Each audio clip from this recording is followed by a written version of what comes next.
I'm going to argue that Iran is literally the number one. Is Iran committing genocide in Gaza right now, like the Israeli government is, which dragged us into this war, which every president prior. And we'll take action. I don't want that to happen. I don't think anyone at this table or any of the American public wants that to happen.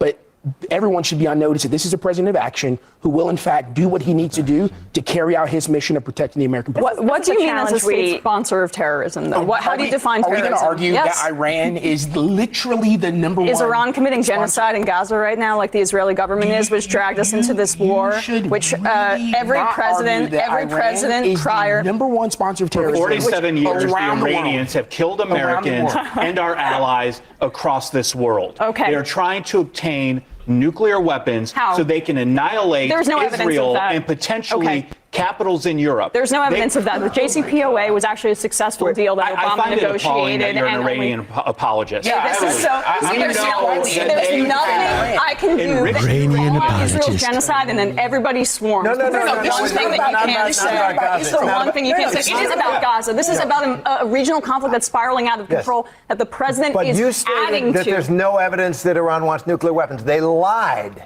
There has been a religious edict that has said since 2003 that they should not be creating a nuclear weapon. They lied to the United Nations. They lied to the international. We killed the Ayatollah, the older father, who was actually against building a nuclear weapon because he thought that it was going to contribute. I'm genuinely shocked that you are defending the Iranians. And I got to tell you, I hope that you tuck yourself in at night under that pillow of lies that you just told about. That is absolute a crock of a word I can't say on national television. So the United States is funding a government that an Israeli human rights group that Salem says is committing genocide, as is Amnesty International, as is every credible human rights group right now. We are there's a massacre in Gaza. There are hundreds of thousands of people unaccounted for under rubble. That's what I define as terrorism. Now, Iran is now exerting their leverage over the Strait of Hormuz.